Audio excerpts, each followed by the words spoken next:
राम राम जी। आप सभी के सामने शिव पुराण का अध्याय 59 सुनाने जा रही हूँ। अध्याय का नाम है देवताओं का पलायन। इंद्र आदि के पूछने पर बृहस्पति का रुद्र देव की अजेता बनना, वीरभद्र का देवताओं को युद्ध के लिए ललकारना, श्री विष्णु और वीरभद्र की बातचीत तथा विष्णु आदि का अपने लोक में जाना एवं दक्ष और यज्ञ का विनाश के वीरभद्र का कैलाश को लौटना।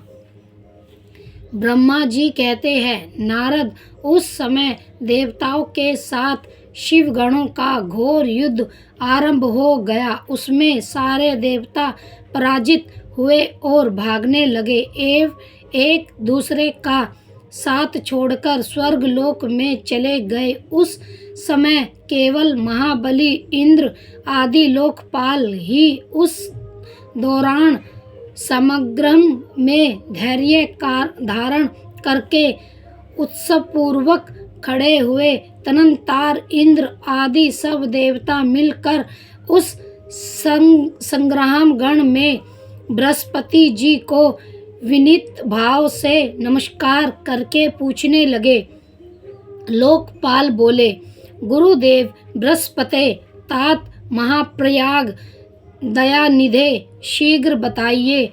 हम जानना चाहते हैं कि सारे विजय कैसे होंगी। उन्हीं की बात सुनकर बृहस्पति ने प्रयत्नपूर्वक भगवान शुंभ का स्मरण किया और यज्ञ दुर्बल महेंद्र से कहा। बृहस्पति बोले, इंद्र, भगवान विष्णु ने पहले जो कुछ कहा था वह सब इस समय घटित हो गया। मैं उसी को स्पष्ट कर कह रहा हूँ। सावधान होकर सुनो। समस्त कमलों का फल देने वाले जो कोई ईश्वर है वह क्रतः का ही अक्षय लेता है। कर्म करने वाले को ही उस कर्म का फल देता है।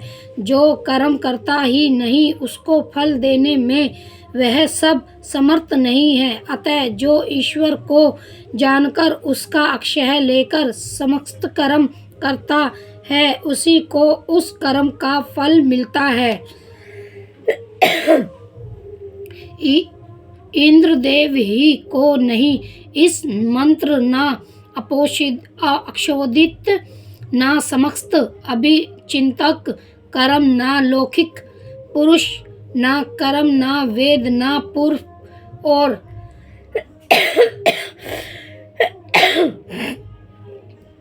उत्तर मीमांसा तथा नाना वेदों से युक्त अन्याय शास्त्र ही ईश्वर को जानने में समर्थ होते हैं। ऐसा प्राचीन विद्वानों का कथन है। अन्य शरण भक्तों को छोड़कर दूसरे लोग संपूर्ण वेदों का 10,000 बार सर्वैत्य करके भी महेश्वर को भली भांति नहीं जान सकते। यह महास्तुति का कथन है। अक्षय भगवान शिव के अनुग्रह से ही सर्वथा शांत, निर्वहकार एवं उत्तम दृष्टि से सदा शिव के तत्व का सत्याकार ज्ञान हो सकता है। सुरेश्वर क्या कर्तव्य है और क्या अकर्तव्य, इसका विवेचन करना अभिष्ट होने पर मैं जो इसमें सिद्ध का उत्तम अक्षय हूँ उसी का प्रतिप्रदंड करूँगा। तुम अपना हित के लिए उसे ध्यान देकर सुनो। इंद्र, तुम लोकपालों के साथ आज आनंद बनकर दक्ष यज्ञ में आ गए। बताओ तो यह क्या पराक्रम करेंगे। भगवान रुद्र जिनके सहायक है, ऐसे यह परम क्रोधी रुद्रगण इस यज्ञ में विघ्न डालने के लिए आए हैं और अपना काम पूरा करेंगे। इसमें संदेह नहीं है। मैं सत्य सत्य कहता हूँ इस यज्ञ में विज्ञान का कारण करने के लिए वस्तुतः से किसी के पास भी सर्वथा कोई उपाय नहीं है। बृहस्पति की यह बात सुनकर इंद्र सहित समस्त लोकपाल बड़ी चिंता में पड़ गए। तब महावीर रुद्र गणों से घिरे हुए वीरभद्र ने मन ही मन भगवान शंकर का सिमरन करके इंद्र आदि लोकपालों को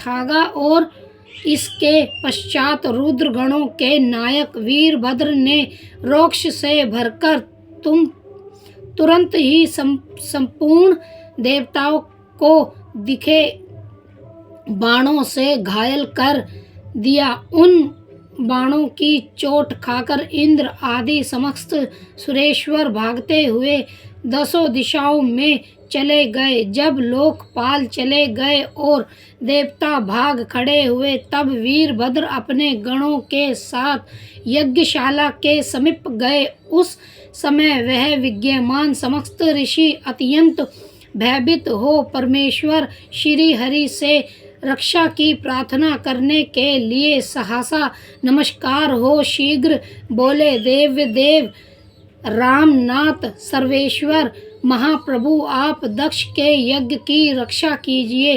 आप ही यज्ञ है, इसमें संदेह नहीं है। यज्ञ आपका कर्म रूप और अंग है। आप यज्ञ के रक्षक है, अतः दक्ष यज्ञ की रक्षा कीजिए। आपके सिवा दूसरा कोई इसका रक्षक नहीं है। ब्रह्मा जी कहते हैं, नारद ऋषियों का यह वचन सुनकर मेरे सहित भगवान विष्णु वीरभद्र के साथ युद्ध करने की इच्छा से चले। श्री हरि को युद्ध के लिए उगत देख शत्रुमर्दहंत वीरभद्र, जो वीर प्रथम गणों से घिरे हुए थे, कड़े शब्दों में भगवान विष्णु को डांटने लगे। ब्रह्मा जी कहते हैं, नारद वीरभद्र की यह बात सुनकर बुद्धिमान देवेश्वर विष्णु वह प्रसन्नता पूर्वक हंसते हुए बोले। श्री विष्णु ने कहा, वीरभद्र, आज तुम्हारे सामने मैं जो कहता हूँ उसे सुनो। मैं भगवान शंकर का सेवक हूँ। तुम मुझे रुद्रदेव से विमुख ना हो। दक्ष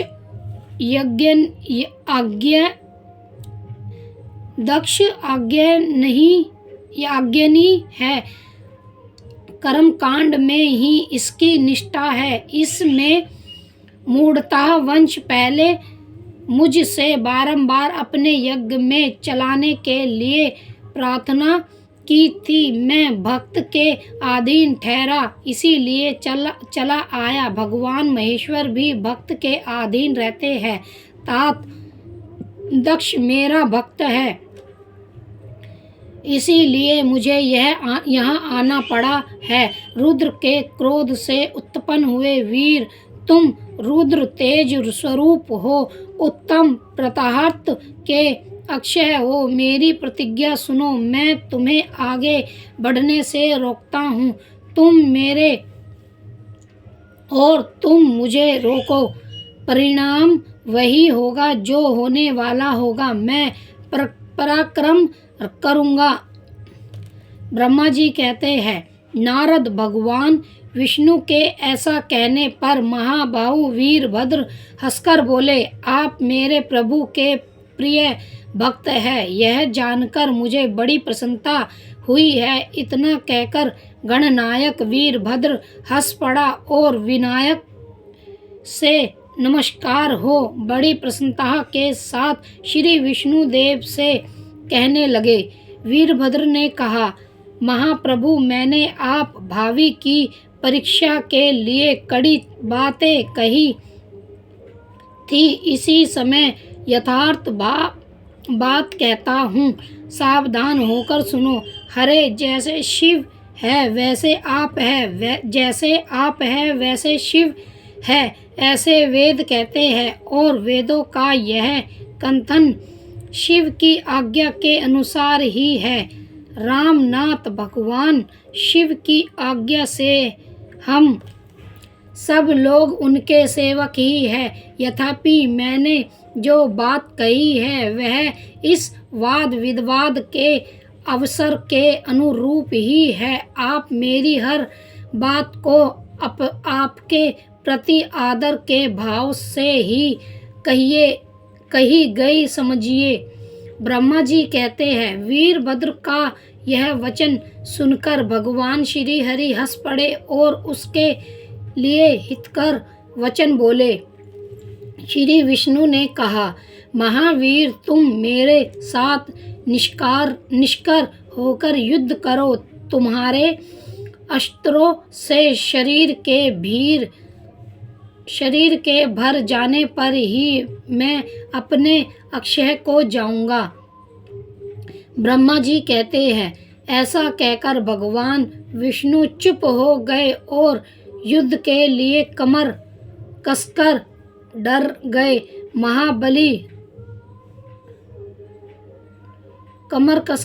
गए।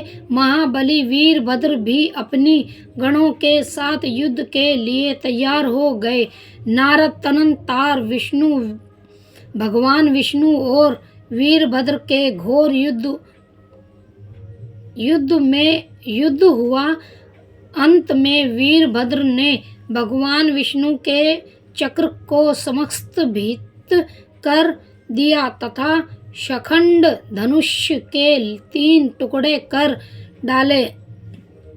तब मेरे द्वारा एवं सरस्वती द्वारा बोधित हुए श्री विष्णु ने उस महागण नायक वीरभद्र को हंसकर तेज से संपन्न जानकर वह वहाँ से अंतर्ध्यान होने का विचार किया। दूसरे देवता भी यहाँ यह जान गए कि सती के प्रति जो अन्याय हुआ है उसी का यह सब भावी परिणाम है। दूसरों के लिए इस संकट का सामना करना अत्यंत कठिन है। यह जानकर वह सब देवता अपने सेवकों के साथ स्वतंत्र शिवेश्वर शिव का सिमरण करके अपने अपने लोक को चले गए। मैं भी पुत्र के दुखी से पीड़ित हो सत्यलोक में चला आया और अत्यंत दुख से आतुर हो सोचने लगा कि अब मुझे क्या करना चाहिए। मेरे यथा श्री विष्णु के चले जाने पर मुनियों सहित समस्त यज्ञ के आधार कर रहने वाले देवता शिवगण द्वारा परिजित हो भाग गए। उस उपद्रव को देखकर उस महाभाग का विश्वास निकट जानकर वह यज्ञ भी अत्यंत भयभीत हो मृग का रूप धारण करके वहां से भाग मृग के रूप में आकाश की ओर भागते हुए वीरभद्र ने उसे पकड़ लिया और उसका मस्तक काट डाला। फिर उन्होंने मुनियों तथा देवताओं के अंग भंग कर दिए और बहुतों को मार डाला। प्रतापी मणिभद्र ने मृगु को उठाकर पटक दिया और उनकी छाती को पैर से दबाकर तत्काल उनकी दाढ़ी मूंछ नोच डाली। चंडाल ने बड़े वेग से पूषणा के दांत उखाड़ लिए, क्योंकि पूर्ण काल में जिस समय महादेव जी को दक्ष के द्वारा गालियां दी जा रही थी उस समय वह दांत दिखा दिखा कर हंसते थे। नंदी ने भाग को रोक्षपूर्वक पृथ्वी पर दे मारा और उनकी दोनों आंखें निकाल ली, क्योंकि जब दक्ष शिव जी को श्राप दे रहे थे उस समय वह आंखों के संकेत से अपना अनुमनोहन सूचित कर रहे थे। वह रुद्र गणोनायकों ने सर्व्या और दक्षिणा वेदियों की बड़ी विडंबना दुर्दशा की। वह वहाँ जो मंत्र तंत्र तथा दूसरे लोग थे उनका भी बहुत तिरस्कार किया। महापुत्र ब्रह्मापुत्र दक्ष भय से मारे अत्यंत वेदी के भीतर छिप गए। वीरभद्र उनका पता लगाकर उन्हें बलपूर्वक पकड़ लाए। फिर उनके दोनों गाल पकड़कर उन्होंने उनके मस्तक पर तलवार से आघात किया, परंतु योग के प्रभाव से दक्ष का सिर अभेद्य हो गया था, इसीलिए कट नहीं सका। जब वीरभद्र को